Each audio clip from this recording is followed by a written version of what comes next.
coalition bi di Yewwi Askan Wi war a amal tey manifestation fële nga xam ne moom mooy place de la nation daje googu leen nag dañ leen ko daal di tere maanaam dañ leen a interdire ñu daal di manifester ñoom nag nee nañ lum ci mën a doon ñoom dinañ amal seen daje googule tey ci ngoon ñu wàcc nag ci askan wi laaj leen ban jàngat la ñu am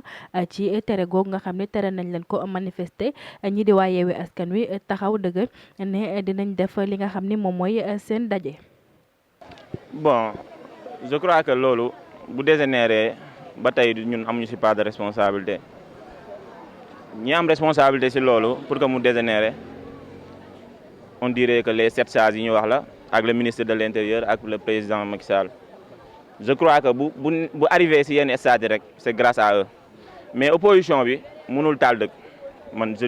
le dis solennellement. Parce que tey bu fekkente ni dañuy fii dafa pays de démocratie la mu am démocratie kon y a des choses yoo xamante ni vraiment mënuñu ko privé que ce soit liberté de circuler liberté de manifester sa mécontentement te ñun li ñu nekk nii si cause bu noble la tey jii parce que tey li ñuy xañ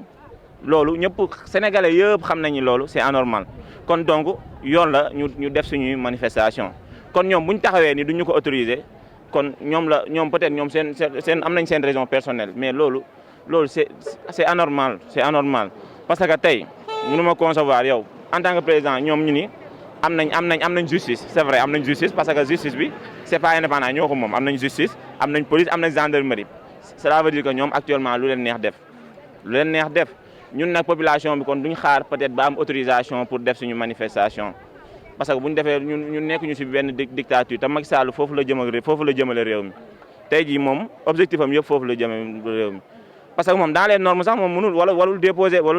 pour élection législative yi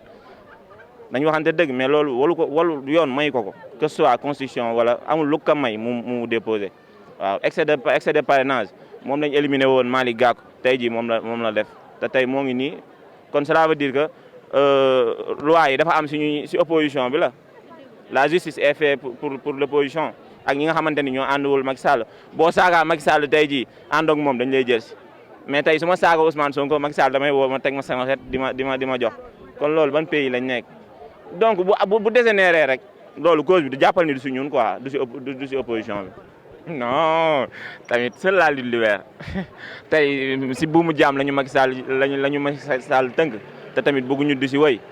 vraiment man loolu Ousmane Sonko Sénégalais actuellement dañoo conscience si domaine boobu nekkul que ni peut-être Ousmane Sonko moo leen influencé ñuy def loolu de parce que xam nañu actuellement li nga xamante ni moom mooy passé moom moo xew fii nii Sénégal mais du question Ousmane Sonko c'est seulement que Ousmane Sonko dafa am idéologie boo xamante ni nii dafa convaincre les jeunes indi fi loo xamante ni nii peut-être depuis Senghor ba léegi musu fi am looloo tax tey jii tout le temps ñuy xool nan lañ koy faagaagalee.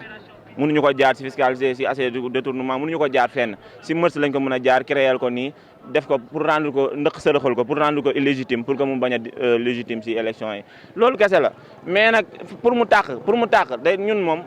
pacifique la ñu wootee journée de rassemblement la bu ñu demee wax tey xam nga tey mën nga ñëw di woote jàmm tey bu fekkente ni policiers yi dañoo ñëw par exemple attaqué ñu wala quelque chose comme ça suñu réponse day immédiat loolu c'est forcé ñoom bu ñu ñëwee tey par exemple ñu war a journée de rassemblement taxaw ñoom ñu ñëw dóor ñu ay lacrymogène tey kon ñan ñoo taal dëkk bi est-ce que xam nga ni ñun taaluñu ko kon cela veut dire que ñoom gouvernement am ñoo ko taal ñoom bu fekkee police ñàkk na fayda wala gendarmerie ñàkk na fayda bay jot ay ordre pour tirer ci kaw askan wi wala di lii askan wi te genre moment yi nii bu fi réew tolloo que ce soit muy police muy gendarmerie ñoom dañoo war a rattaché wu ci ginnaaw population bi parce que jamono yii nii disons vrai mais jamono yii nii dafa tar te yéen xam nga li ma leen wax dafa tar ci jamono yi te li fi nekk nii bu fekkente ni jéemuñu ko fee jële jéemuñu ko xeex mu jële fi yàlla xam na ni beneen Sénégal day gën a ni mu mel rek dafa met waaw soxna si ginnaaw bi ma la nuyoo waaw comme li nga wax ni man yaakaaruma ne dégénéré mën na am dégénéré quoi parce que marche obligation la constitution moo ko maye. kon nag tey ñun li ñu woote suñu leader lu mu woote dafa yomb dane le 17 juin nañu def rassemblement pacifique kon nag tey bu ñu jugee ba nar fee wax ay affaire de dégénérescence kon loolu lépp man ki may tenir responsable état bi la quoi parce que instant bi nii dañoo toll foo xam ne man sama mbokku jeunesse laay waxal instant bii nii képp ku noppi ku ne da ngaa faral quoi parce que dëkk bi complice nga dëkk bi métti na lépp métti na léegi nag li may laaj mooy fekkee ñun instant bii nii comme que ñun suñu avenir ñun kii nañ ko jaay nañ ko léegi bu fekkee dañoo bëgg comme suñu avenir ëllëg suñu avenir doom ñu jaay ko ñoom it nañ toog loolu laa wax deuxièmement aussi tamit damay laaj tamit sama mbokk seen est-ce que ñoom li ñuy dund nii est-ce que ñoom ba tey bëgg nañ ko dund ëllëg instant bii il est temps que cela cesse ñun boo déggee patriote ñun suñu njiit bañ na ko bu woote jàmm lay woon ñun ñëpp ñu sommes patriote parce que ci jàmm lañu nekk mais nag am na fu muy toll bu xeex jotee bu jour dee bu jotee ku dund doo gor ñun daal loolu la ñuy wax en tout cas daal buñ julee incha allah nañ dem marché si jàmm ñëwaat si jàmm waaw. waaw ñun pare nañ pour lépp mais dañuy woo opinion en témoin ñun digguñu ngi dem jàkkaarloo kii force de l'ordre damay lancer bi appel ci force de l'ordre na leen tamit ñoom suñuy rakk lan suñuy bàyyi lan suñuy mag lan ëllëg lu mënti am ñu ñooy toog ci réew mi benn bu mu tax ñu nekk fi pour pour ëllëg nañ def le tout que bu ñëwee tey nañ def suñu marche dem suñu parce que instant bii nii nous sommes la jeunesse déterminée wax dëgg neex yàlla man mii di la wax ñun ñëpp nous étions découragés man dama doon damay bàyyi politique mais tey pro dafa ñëw woote loo xam ne tey ñun dañoo pare te nag dañoo suñu bakkan lañ ko teg pour kii bi jàll parce que dafa jot lii lépp changé ngay xëy dëkk bi metti kenn fajootul démb rek nga déggaan nga incident bi am Tivaouane tey nga xëyaat tamit dégg ay les soi-disant man sax maa ngi tudd si kàddu gi ay griot yoo xam ne bii passé amuñu woon dara tey seen kër ñi fa denc ay milliards mais loolu dafa métti dañuy wax ne dëgg tamit jeunesse bi yéen ñëpp laay woo maa ngi leen di woo bis ni ngi tey en tant que responsable parce que en tant que patriote sénégalais na ngeen jug ñun sur la libère le combat vient de commencer pacifiquement léegi nag bu ñu demee nag lu ñu si woo nag mooy loolu parce que sur la libère damay lancer un appel à toute la jeunesse sénégalaise ñi nekk Sénégal ak ñu nekk international ñun nañ ko def à chaque fois nañ ko def suñu combat parce que dañoo toll moment boo xam ne instant bii nii suñu avenir la hypothéqué waaw lu fi baax France la lépp gisoo dara ñun dina wax asuma ko may depuis 2006 on a eu le bac dëgg la amaguñu sax kii bi dañuy nekk takkal jàng nañ pare am na suñu diplôme di xëy di kii waaw mais nag pro nag duñu gën a gore parce que il a fait 15 ans ci administration mosoo koo dégg te projet bi ñu jaay ñun suñu bakkan lañ si teg pour ëllëg suñuy doom man nag loolu laay woote Macky Sall nag nañ nit ñi wax ak moom parce que instant bi bu naan jàmm opposition amul benn kii bu mun a taalee réew waaw léegi nag comme ni ma ko sànq force de l'ordre rek nañ xam ne instant yi seen mag ak seen rak ñun ñoo fi nekk ëllëg loolu daal laa wax c'est la lutte libère résistance loolu laay woote quoi. waaw d'accord ginnaaw loolu maa ngi leen di nuyu di leen sant c'est vrai ñun ñëpp ay sénégalais lañu comme que marche bi tamit nee nañu dañ ko ci constitution bi la bokk c'est normal quoi suñ ko ñaanee ñu may leen ko war nañ ko def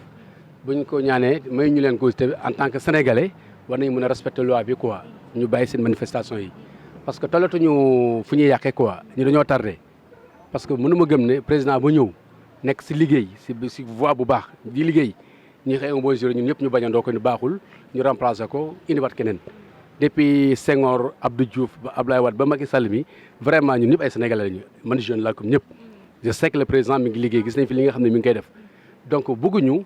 xam nga man gisuma bala ma tax ñu war a def seen marche quoi ñoom en personne reconnaître nañu ne ñoom seen liste baaxul ñoom ñoo ko nangu donc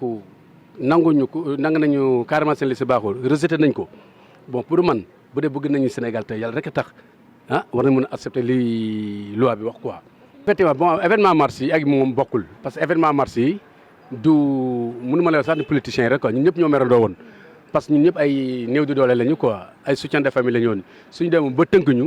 ñu dem ba nga xam ne léegi ku doon la reere yàpp ngay dem ba day ree fondé donc boo amee prox ndol bu mel noonu da nga si gën ànd ak ñoom manifesté wu quoi ñun ñëpp loolu ñu génne woon di problème wu li Sonko woot ak parce que concerné ñu Sonko kooku la woon moom ak kooku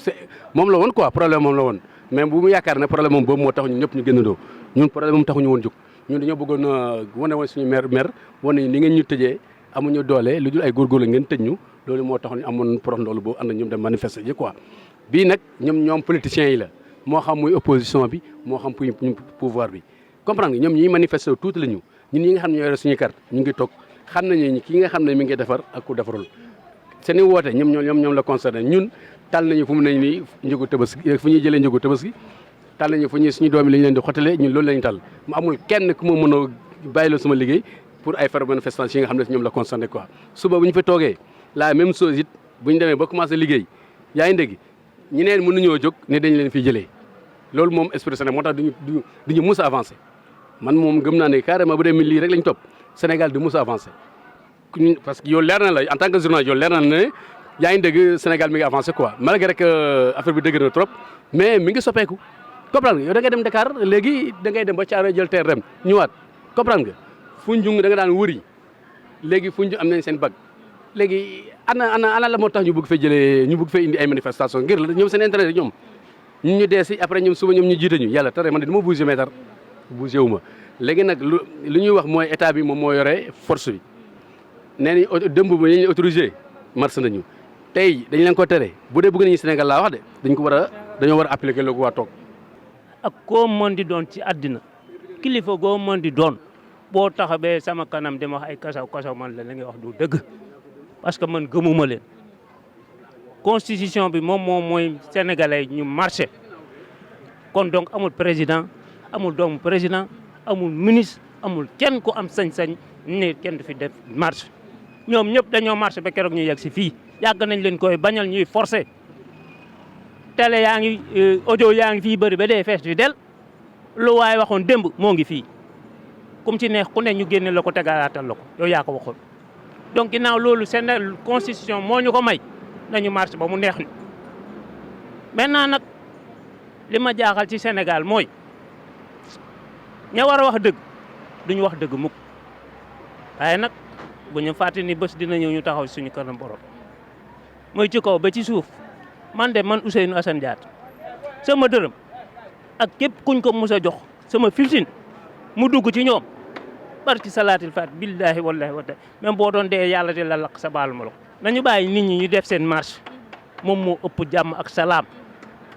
mais pour quelle raison ñuy jël policiers yi di dem di teg ci buntu kër nit ñi fan lañ ko teg ñun ban Sénégal la ñu toll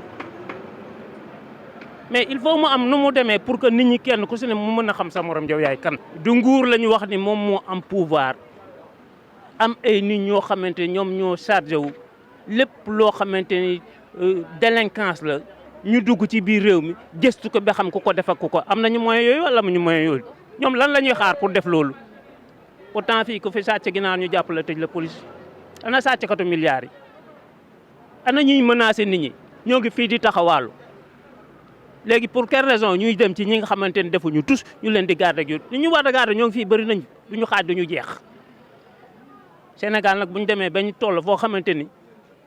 wax fi fen moom moo gën wax fi dëgg yóbboo yàlla àll ak Sénégal man loolu laa gis. askan wi nag li ci ëpp ci ñoom wax nañ ni dañoo war a bàyyi ñi nga xam ne ñoom ñooy coalition bi di Yewwi Askan Wi ñu daal di amal seen manifestation ndax am nañ ci droit ñoom loolu lañ daal di xalaat ñeneen daal di xalaat ni lii di manifestation yi kii di Ousmane Sonko ak ñi mu àndal dañu ko war a bàyyi ndeegum ba réew mi dal ndax jamono ji réew mi dafa daal di yëngu xalaat yi waroon ñi xalaat ni manifestation bi dafa war a am ñeneen xalaat ni ñi nga xam ne ñoom ñooy waa coalition Yewwi Askan Wi dañoo war a bàyyi mbir yëpp mu sedd lum ci mënti doon daal ñi di waa coalition bi di waa Yewwi Askan Wi bàyyiwuñu seen loxo benn yoon fas nañ yéene amal tey seen manifestation bu 15 heures jotee fële ca place de la nation.